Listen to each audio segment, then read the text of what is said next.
ਸਾਡਾ ਦੌਰ ਉਸ ਤਰ੍ਹਾਂ ਨਹੀਂ ਜਾ ਰਿਹਾ। ਹਾਂਜੀ ਬਿਲਕੁਲ, ਇਹ ਜ਼ਵਾਲ ਦੀਆਂ ਨਿਸ਼ਾਨੀਆਂ ਨੇ ਭਾਈ, ਇਹ ਜ਼ਵਾਲ ਦੀਆਂ ਨਿਸ਼ਾਨੀਆਂ। ਅੱਲਾਹ ਰਹਿਮ ਕਰੇ। ਇਹ ਮਤਲਬ ਇਹ ਵੀ ਕਿ ਠੀਕ ਹੈ ਵੱਡਿਆਂ ਦੀ ਖਤਾਵਾਂ ਜਾਂ ਵੱਡਿਆਂ ਤੋਂ ਮੁਰਾਦ ਹੈ ਕਿ ਸਾਹਿਬ ਇਕਤਦਾਰ ਜਿਹੜੇ ਜੀ ਜੀ ਵੱਡੇ ਤੋਂ ਮੁਰਾਦ ਹੋ, ਜੀ ਵੱਡੇ ਤੋਂ ਮੇਰੇ ਆਬਾਓ ਅਜਦਾਦ ਜਾਂ ਵੱਡਿਆਂ ਤੋਂ ਕਾਇਦ ਆਜ਼ਮ ਜਾਂ ਮੁਸਲਿਮ ਲੀਗ ਦੇ ਲੋਕ ਨੇ। ਜੀ ਜੀ ਇਹ ਜਿਹੜੇ ਸਾਹਿਬਾਨ ਇਕਤਦਾਰ ਨੇ ਜਿਨ੍ਹਾਂ ਦੇ ਹੱਥ 'ਚ ਇਖਤਿਆਰ ਹੈ, ਜੀ ਜੀ ਉਹਨਾਂ ਦੀ ਖਤਾਵਾਂ ਨਾਲ ਇਸ ਨਤੀਜੇ ਪਹੁੰਚੇ।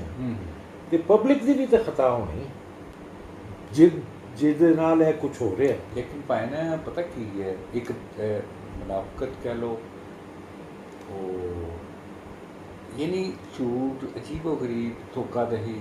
ਰਿਕਸ਼ੇ ਵਾਲਾ ਵੀ ਘੱਟ ਨਹੀਂ ਕਰਦਾ, ਰੇਹੜੀ ਵਾਲਾ ਵੀ ਘੱਟ ਨਹੀਂ ਕਰਦਾ, ਹੱਤਾਂ ਕਿ ਬਿਕਾਰੀ ਵੀ ਘੱਟ ਨਹੀਂ ਕਰਦਾ। ਹਾਂ, ਉਹ ਬੜਾ ਡਰਾਮੇ ਕਰਦਾ। ਉਹ ਐਸੇ ਡਰਾਮੇ, ਮੈਂ ਉਸ ਦਿਨ ਗੱਲ ਕਰ ਰਿਹਾ ਸੀ, ਮੈਂ ਕਿ ਸਾਡੇ ਛੋਟੇ ਹੁੰਦੇ ਆ ਮੰਗਣ ਵਾਲੇ ਫਕੀਰ ਗਲੀ 'ਚ ਲੰਘਦੇ ਸੀ, ਜਾਂ ਤੇ ਤਾਰਾ ਉਹਨਾਂ ਕੋਲ ਹੁੰਦਾ ਸੀ, ਜਾਂ ਉਹ ਅਗਰ ਮੀਆਂ ਬੀਵੀ ਨੇ ਤਾਂ ਕੋਈ ਨਾਤ ਪੜ੍ਹ ਰਹੇ ਨੇ ਜਾਂ ਕੋਈ ਸਦਾ ਲਗਾ ਰਹੇ ਨੇ ਜਾਂ ਕੋਈ, ਫਿਰ ਉਹਨਾਂ ਨੂੰ ਆਟਾ ਦੇ ਦਿਓ ਜਾਂ ਕੁਝ ਦੇ ਦਿਓ, ਅਤੇ ਉਹ ਫਿਰ ਦੁਆ ਵੀ ਦਿੰਦੇ ਸੀ ਜੀ। ਅਤੇ ਉਹ ਰੋਜ਼ ਆਉਂਦੇ ਵੀ ਨਹੀਂ ਸੀ। ਜੁਮੇਰਾਤ ਦੀ ਜੁਮੇਰਾਤ ਉਹਨਾਂ ਨੇ ਆਪਣਾ ਇੱਕ ਸਾਈਕਲ ਬਣਾਇਆ ਹੋਇਆ ਸੀ। ਹੁਣ ਤਾਂ ਤੁਹਾਡੀ ਗੱਡੀ 'ਤੇ ਠੱਕ ਠੱਕ ਠੱਕ, ਹਾਂ ਹਾਂ ਹਾਂ, ਤੁਸੀਂ ਉਹ ਥੱਲੇ ਕਰਕੇ ਦੇ ਵੀ ਦਿਓ ਤਾਂ ਲਿਆ ਗਏ। ਹਾਂਜੀ, ਬਈ ਤੁਸੀਂ ਕਿਸੇ ਨੂੰ ਦਵਾਈ ਦੇ ਦਿਓ, ਨਹੀਂ ਉਹ ਭਾਈ ਨਾ ਥੋੜੇ ਪੈਸੇ ਦਿਓ, ਮਾਈਂਡ ਉਹ ਮਾਈਂਡ ਕਰ ਜਾਂਦੇ ਨੇ। 10 ਰੁਪਏ ਦਿਓ ਤੇ ਉਹ ਇੰਜ ਕਰ, ਹਾਂ ਨਹੀਂ ਜ਼ਿਆਦਾ ਪੈਸੇ ਦਿਓ। ਯਾਨੀ ਮੁਆਸ਼ਰਾ ਪ੍ਰੋਫੈਸ਼ਨ ਹੋ ਗਿਆ ਜੀ। ਤੇ ਜੇਬ ਵਿੱਚ ਮੋਬਾਈਲਾਂ ਵੀ ਪਈਆਂ। ਹਾਂਜੀ, ਔਰ ਮੈਨੂੰ ਤੇ ਕਿਸੇ ਨੇ ਕਿਹਾ, ਮੈਂ ਅੱਖੀ ਤੇ ਨਹੀਂ ਦੇਖਿਆ, ਕਿ ਜੀ ਮੈਨੂੰ ਕਿਸੇ ਨੇ ਕਿਹਾ ਕਿ ਇਹ ਜਿਹੜਾ ਬੈਠਾ ਮੰਗ ਰਿਹਾ ਨਾ, ਸੁਬਹ ਰਿਕਸ਼ਾ ਇਹਨੇ ਛੋੜ ਜਾਤਾ, ਹਾਂ ਉਹ ਲੈ ਜਾਤਾ, ਔਰ ਸ਼ਾਮ ਨੂੰ ਰਿਕਸ਼ਾ ਲਾਤਾ। ਇਹ ਇਸ ਤਰ੍ਹਾਂ ਹੀ ਹੈ, ਇਹ ਬਕਾਇਦਾ ਇੱਕ ਮਾਫੀਆ ਬਣ ਗਿਆ। ਉਹਨਾਂ ਨੇ ਬੰਦੇ ਰੱਖੇ ਆ ਮੰਗਣ ਵਾਸਤੇ, ਉਹਨਾਂ ਦੇ ਮੁਆਵਜ਼ਾ ਦਿੰਦੇ ਨੇ। ਪਤਾ ਨਹੀਂ ਪਾਇਨ ਮਾਫੀਆ ਨੇ ਕਬਜ਼ਾ ਕਰ ਲਿਆ ਇਸ ਮੁਲਕ 'ਤੇ। ਮਾਫੀਆ ਹੀ ਮਾਫੀਆ। ਇਹ ਜ਼ਵਾਲ ਪਜ਼ੀਰ ਮੁਆਸ਼ਰਾ ਅਸੀਂ ਦੇਖ ਰਹੇ ਹਾਂ। ਅਸੀਂ ਅੱਛੇ ਦਿਨ ਵੀ ਦੇਖੇ ਹੋਏ ਹਾਂ। ਤੁਸੀਂ ਅਸੀਂ ਆਪਣੀ ਅੱਖਾਂ ਨਾਲ ਬੜਾ ਕੁਛ ਹੀ ਦੇਖ। ਹਾਂਜੀ, ਔਰ ਦਿਨ ਹੁਣ ਜ਼ਵਾਲ ਰੂਬਾ ਜ਼ਵਾਲ ਜਾ ਰਿਹਾ, ਡਾਊਨ ਜਾ ਰਿਹਾ।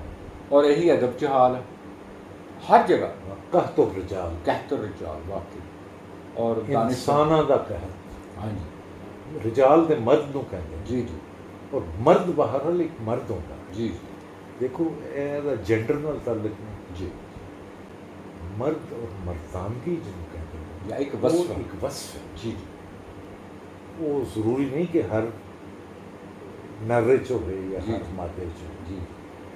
ਬਾਜ਼ ਖਵਾਤੀਨ ਮਰਦਾਨਾ ਵਾਰ ਮੁਕਾਬਲਾ ਕਰਨ। ਜੀ ਜੀ।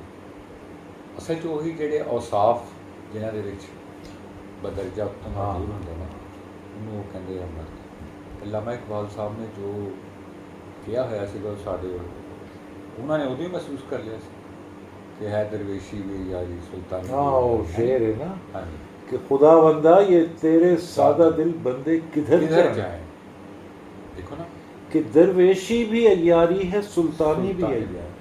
دیکھو کدوں انہوں نے کیا سیگا، انہوں نے سارا وہ سارا مطلب اگرچہ اقبال نے ہاں دیگر تو پہلے دے شعراء جڑے سن نا وہ مرثیہ نگار سن، روندے پٹدے جی اے ہو گیا، ہاں جی، اے خاصا اے خاصان رسول وقت دعا ہے، امت پہ تیری آ کے عجب وقت کرا حالی، اور وہ دین جو بڑی شان سے نکلا تھا وطن سے، پردیس میں وہ آ کے غریب الغربا ہے۔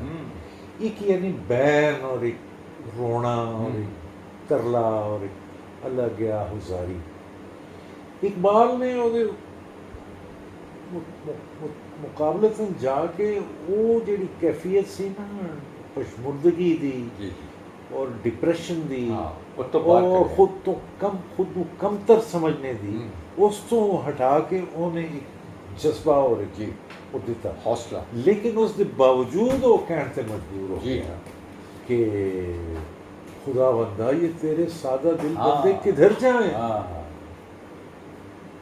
کہ درویشی بھی عیاری ہے، سلطانی بھی ہے۔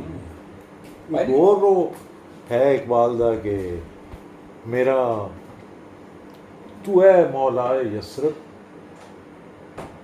آپ میری چارہ سازی کر، میری دانش ہے افرنگی، میرا ایمان ذوالناری، ہاں واہ عقل میری انگریزاں دے ہاتھ انگریزاں۔ غلام پئی، جی، یہ جی۔ میں انہاں دی عقل نال سوچنا، ہوں۔ ایمان میرا ہندوانہ، کہ اے سرکار دو عالم خود ہی آ کے واہ واہ، کیا اخیر وہ کہن سے بھی مجبور ہو جی جی